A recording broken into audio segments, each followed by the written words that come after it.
Assalamualaikum and good morning. We are from Group 2 from Lab Session 01D. We are going to talk about the website Transnasional. So these are group members. Myself, Muhammad Nur Abid bin AMERRUDDIN as a project manager. NAZATUL SOFINI binti ZAINAL as a tester. And system analyst, Muhammad HARON bin ABDUL HALIKU. Assalamualaikum warahmatullahi wabarakatuh. My name is NAZATUL SOFINI binti ZAINAL with my sheet number CB25106. For the first section, I will introduce our case study, which is Transnasional website. Transnasional.com.my is a leading online bus ticket booking platform in Indonesia. It is the official website used to book tickets for the Transnasional, Platina and Nice buses.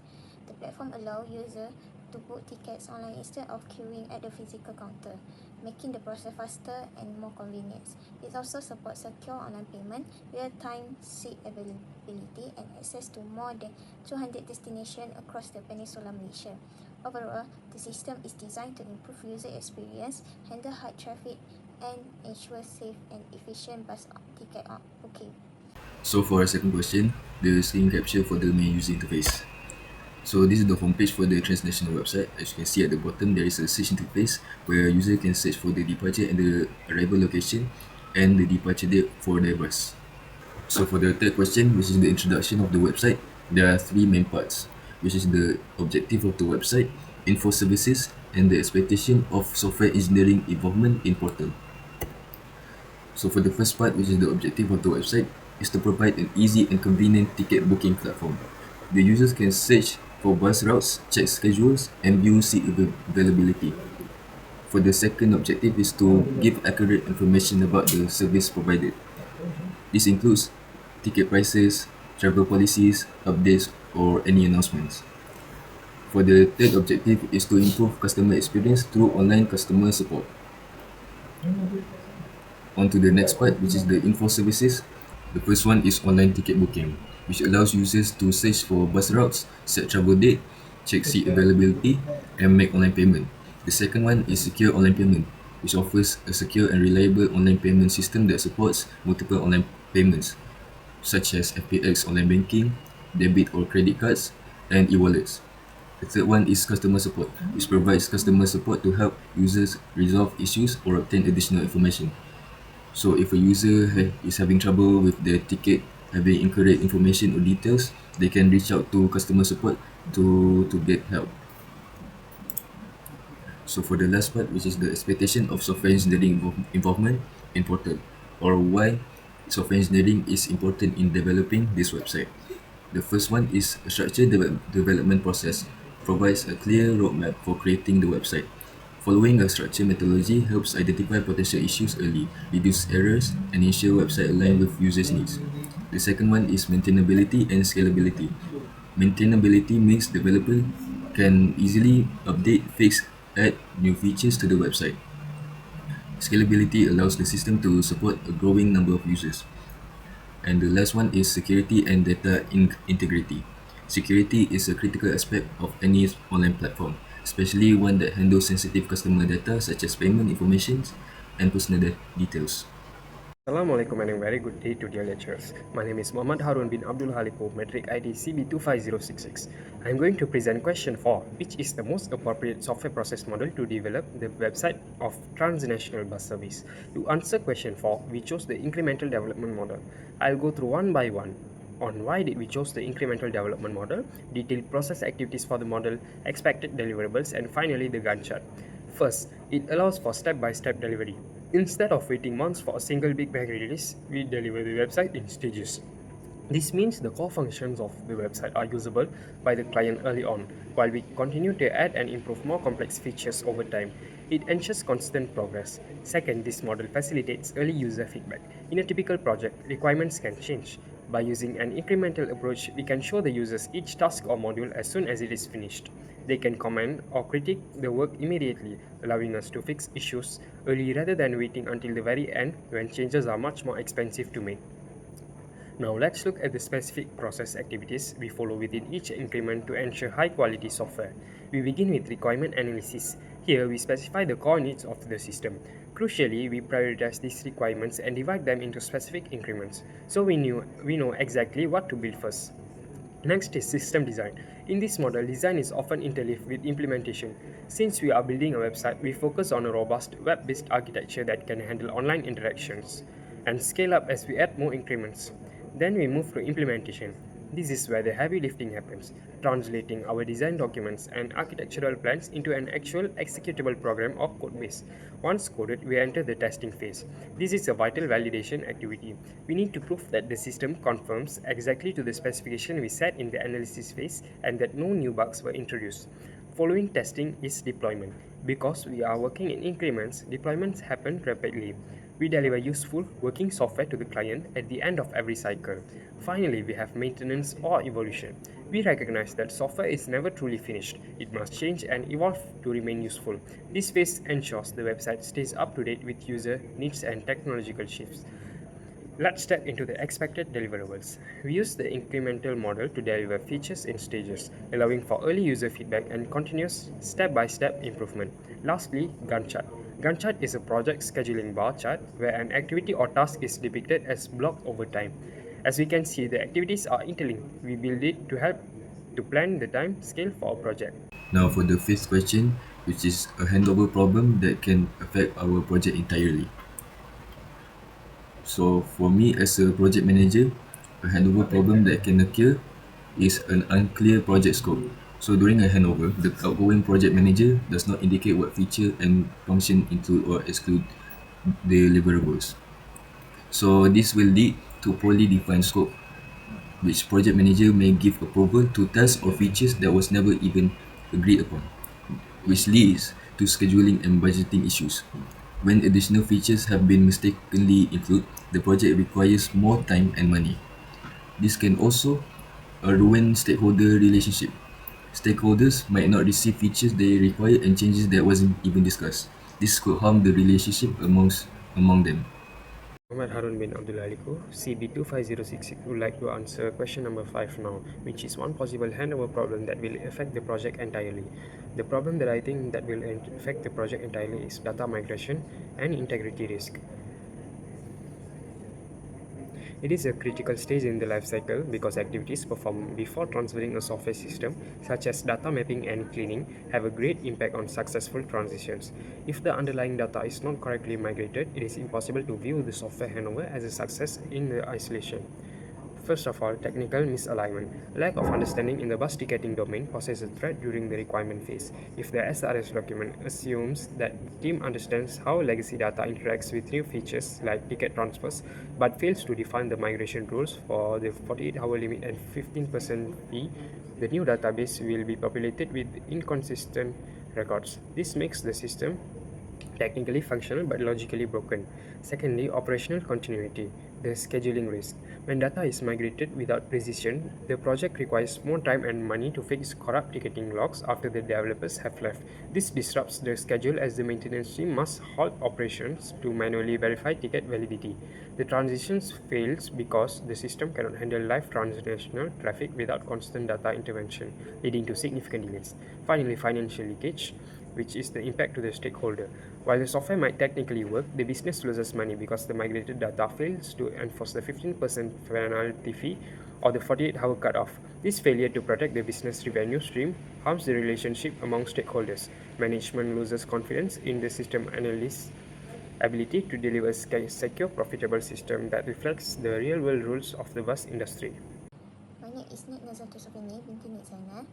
In my role as a tester, one major handover issue I encountered in the incomplete or missing test documentation during the transition between development increment. This problem occurs when the developer move on to the next increment without properly documenting what was built and less or modified in the previous increment. This creates uncertainty during the testing process. There are three main ways this issue happens during the incremental delivery. First is rush between increments. In the incremental model, there is strong pressure for move quickly from one increment to the next increment. For example, after completing increment 1, which is user deterioration, developer may immediately start encryption 2, which is fast search and booking without documenting test case or no issue. This usually happens to meet the tight deadlines. Second is continuous overlapping activities. While I am testing one increment, developers have already started developing the next increment. Because of this overlap, there is no proper handover session, and important information is often missed or only shared through short message or email. Third is involving requirements. Requirements may change while testing is still ongoing. For example, payment gateway requirement might be updated during increment 3, while I am still testing increment 2. These changes are not documented. It becomes unclear and needs to be tested. This issue significantly impact my testing activities. First, I cannot start testing immediately because I need time to understand what was actually developed. And second, it leads to incomplete test coverage. For example, missing documentation on seat locking can cause double seat booking bugs. Lastly, it makes regression testing difficult because I have no baseline test result to refer to. This forced me to retest everything from the beginning, increasing the time and effort. System architecture model. For the Transnasional online bus ticketing system, we use a client-server architecture integrated with a three-tier layer pattern. This hybrid design combines the same computing benefits of client-server with the help of layer architecture. This is the block diagram for the three-tier client-server architecture with layer pattern for the Transnasional online bus ticketing system. The client tier, also known as a presentation layer, includes web browser, mobile browser, staff admin interface, and connection to external source system like payment gateway. This tier is responsible for handling users' interaction and sending requests to the system. The application tier is the most important for the scalability. Multiple application servers run at the same time behind a load balancer. The load balancer distributes user requests so that no single server becomes overloaded. Different servers handle different functions, such as booking, payment processing, and reporting. For the data tier, store all important data such as booking details, user profile, routes, and payment history. The system uses replicate database and a cache, which allow fast data access and prevent issues like double booking.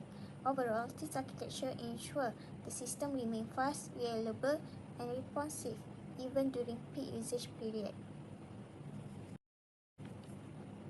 For the second reason, our group selected this architecture because it provides strong security and high maintainability, which is very important for an online ticketing system like Transnasional. This system handles sensitive customer information such as IC numbers, phone numbers, email address, and payment details. Therefore, security must be implemented at multiple levels. At the presentation layers, all the communication between users and the server protected using HTTPS encryption. This prevents hackers from intercepting data. The system also validates user inputs to block malicious code and use secure section management that automatically log users out after the inactivity. At the application layer, security is handled through user authentication and authorization. Different users have different access levels, such as customer, staff, and administration. So for the last question, which is question 7, is the two benefits and one disadvantages of user involvement in testing process. For me as a project manager, one of the benefits of involving user in the testing is early detection of requirement mismatches. Users are best positioned to judge whether the system behaves according to their real needs. This will improve the overall user experience of the website or the system. Another benefit is to improve user satisfaction and product usability. Users' feedback helps to refine the user interface and overall user experience, leading to a more user-friendly product. One of the disadvantages of user involvement is scope instability. Users can sometimes request new features or make changes that are outside the scope of the project. This often increases the development time and cost, especially if it occurs at the later stage of the testing phase. Muhammad Harun bin Abdul Haliku, CB25066, would like to discuss the answer for number 7, which is 2 benefits and 1 disadvantage to user involvement during the project validation and verification stage. First benefit would be early discovery of missing domain requirements. The point is users test software with real-world scenarios to expose implicit business rules. By involving transnational staff early, we uncover rules that weren't caught during initial talks, like the specific 48-hour transfer limit, before they become permanent code errors. Second benefit is immediate feedback on usability. End users' feedback allows for the correction of detected errors or bugs. And the explanation would be this creates an open door for users to flag issues, ensuring the ticketing interface is user-friendly and functionally correct before the final handover to the maintenance team. And the disadvantage would be user involvement in validation. There will be lots of uncontrollable requirement changes. The risk here is scope creep. Users may start suggesting what they think the system should do rather than validating what was actually agreed upon, which can derail our project timeline and budget. My name is NAZATUL SOFINI, BINTI ZAINAL, CB25106. For this slide, I will explain the benefit and disadvantage of user involvement during the validation and verification stage from my perspective as a tester for the Transnasional bus ticketing system. Starting with the benefits, the first benefit is detecting real-world usability issues at an early stage. As a tester, I usually test the system by following the structured test steps such as logging in, searching routes, selecting seats, and making payment. From a technical point of view, everything may work correctly. However, when the real user tests the system, they interact based on their actual needs and expectations, not test script.